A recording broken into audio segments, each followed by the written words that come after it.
Counsel. Thank you very much, Your Honors. The next case is YA versus the Florida Department of Children and Families.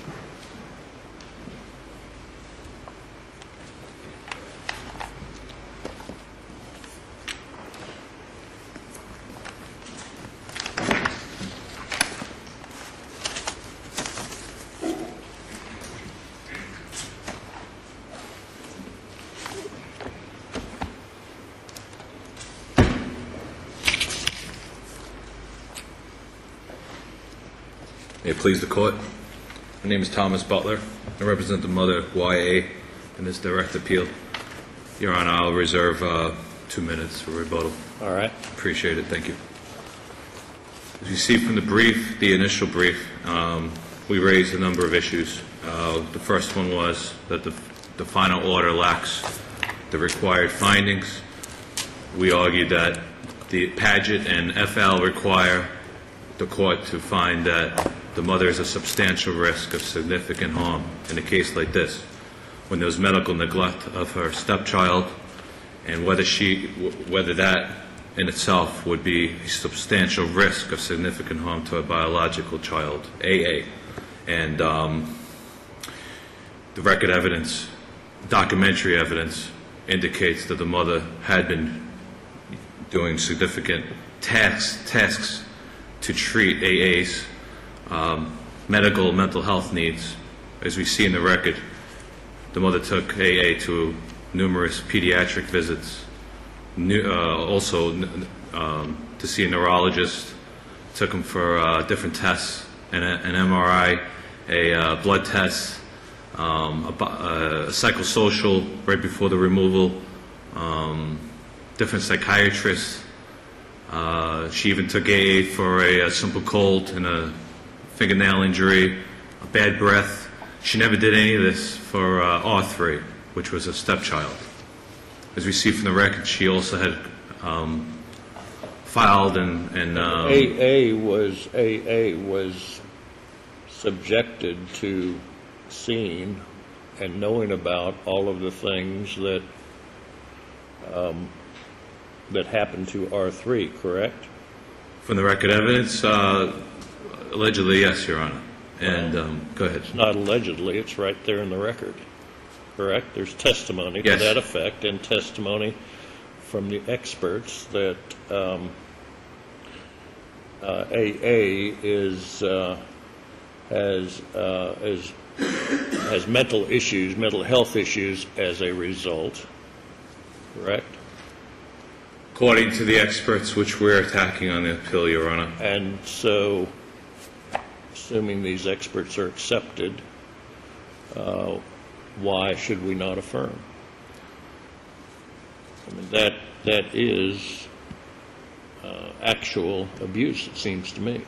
The case charged the mother with egregious abuse and aggravated child abuse against R3, not as to AA. Any suffering to AA was collateral to the allegations. If the mother was charged for egregious abuse or aggravated child abuse as to AA... Well, he's been diagnosed with post-traumatic stress syndrome, correct? That's correct. That's not an allegation. That's an actual diagnosis. According to one doctor out of many, in which I raised an appeal that none of the evidence of PTSD was submitted, which is required under the case law. Dr. DiTomasio? Yes, Your Honor. Who is well recognized and testifies in these type proceedings continually. My point being, there's not any particular challenge that can be made to his credentials, correct? Even so, Your Honor, which I would agree. However, the test, I believe the test still has to be followed, and the evidence of that test still needs to be placed. For example, Dr. DiTomasio even stated a traumatic event is necessary to diagnose a child. However, I'm sorry. No, go ahead. Are you suggesting that it's not traumatic to witness your stepbrother having lesions on his body and open sores and being able to see his deep tissues and he's not being fed? Could be. However, removal from the mother, which we had no evidence of because nobody had observed the interactions between the mother and AA, which I think is significant in this case. And also the fact that it's speculation. We don't know exactly what the child saw. Even Dr. Gomez indicated, even under the DSM-4, it's necessary to know what the traumatic event was. He couldn't communicate that, because we knew he couldn't speak at that time in October because of his speech delays, which the mother was attempting to treat. She had put him in Head Start. She couldn't do these things in the history to treat R3. Meanwhile, the father, R2, did have a history of serious child abuse. She ended that relationship. Dr. DiTomaso says that the environment doesn't exist anymore. We're here for a continuing threat. That's why we're asserting that a substantial risk of significant harm, which the court did not even find, made no mention of it in the final order. And on top of all this, we raised about approximately at least 30 evidentiary errors. If this is a constitutional issue, and then we have all the serious evidentiary issues, we raised the fundamental constitutional right to a fair trial and also to confrontation. As we found out in appeal, the level of care assessment, which is over 40 pages, containing a lot of hearsay, that was accepted by the court without the knowledge of the defense. That particular piece of evidence was marked. However, it was never moved into evidence. So the defense never even had an opportunity to object, never had an opportunity to cross-examine anybody. And a lot of the information, the level of care assessment, was all from third parties. So that was not to the knowledge to the defense. We did not have the opportunity. We presented case law indicating that the mother even has the right to confrontation under the Fifth Amendment and also under the provisions of the Florida Constitution. We also have the Dr. Butler expert report that has hearsay in it. We timely objected to it. That was another error. There were just numerous errors on top of the lack of findings. And I don't know how I'm doing with my time, Your Honors. You have about 1 minute left, Counsel. Okay. And plus the 2? Plus, so far, yes. Okay, thank you. And then we also raised numerous issues concerning the best interest and the least restrictive means. That was well detailed in the briefs. And in the totality, we believe that and we're asking the court to reverse and under the rules of dependency to order a case plan, because the mother never ever had a case plan. She never had prior DCF involvement. The perfect example, whether she's a substantial risk of significant harm to her child, was when he accidentally ingested a Tylenol cold pill in 2009. The mother treated that immediately, and she sat with him bedside for 5 days. And based on that and an alternative, to order a new trial. And thank you, Your Honor. Thank you, Thank you, Counsel. Good morning, Your Honors. Hillary Kambour for the Guardian Ad Litem program. Karla Perkins is here for the Department of Children and Families.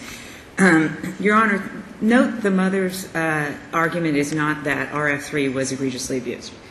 The record evidence below is clear that this child was, Dr. Butler, 21 years in practice, had never seen anything like this. He was severely malnourished. There were open wounds on his body that subjected him. What is the evidence that AA viewed this or knew about it? Yes, and that would That's what counsel seems to be suggesting, that there was no direct evidence of that. And that came from Detective Ali, I believe, Your Honor, who was one of the detectives anyway, that said that the mother told him that this is where RF3 and AA sleep together in a bedroom. Now, she denied that at trial, and of course that dispute in testimony is for the trial court to determine which is more credible, and in this case, the court chose to believe the detective. What about Mr. Butler's statement at the end about least restrictive means? Was that addressed in the final order? I believe it was, Your Honor, and the argument is that the Florida Supreme Court in 2 cases, Padgett and In Re TM, has addressed the least restrictive means argument. And Padgett tells us that least restrictive means requires the department to make reasonable efforts to rehabilitate and reunify a family The Florida Supreme Court in Re TM went on to say that's true in the ordinary case, but that is not true in the case of egregious abuse, that this is an extraordinary case. And because this case so clearly and indisputably falls into a situation of severe egregious abuse, in that case, the Florida Supreme Court has found that it's not necessary. It's not a per se rule, though, correct? In other words, any time that there is egregious abuse, that the least restrictive means test falls to one side. It has to be addressed, absolutely, by the court, and that's what this court said in CT. My question is, where in this final order did the court address least restrictive means? Your Honor, I don't have that in front of me. And or say that this is so egregious that services would not have made a difference. You and I may so conclude, but at least with respect to me, it seems to be that there ought to be that matter covered.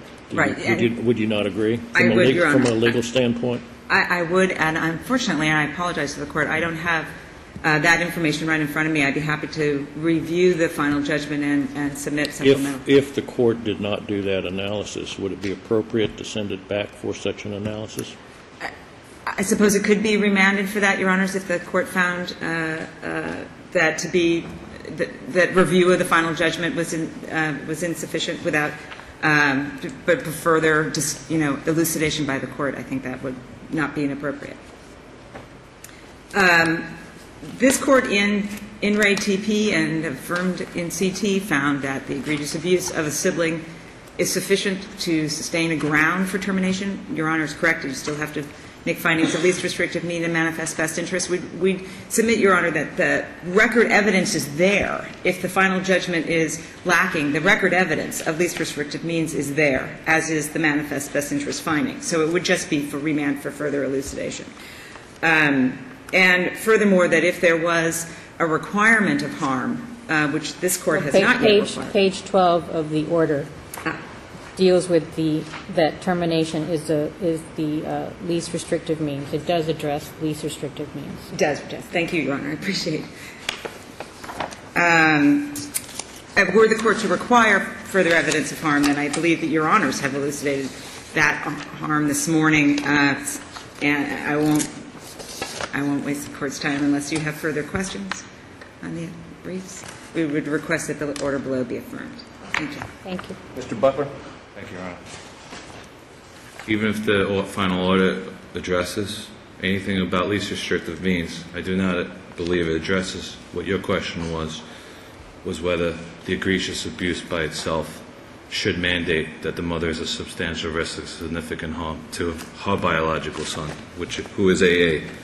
And also should be noted that the third in CT did find in the record that the mother did have a tendency to engage in violence toward her children despite the provision of services, which demonstrated that the children could not be safely returned to the mother. The mother, in that case, had uncontrolled violent tendencies.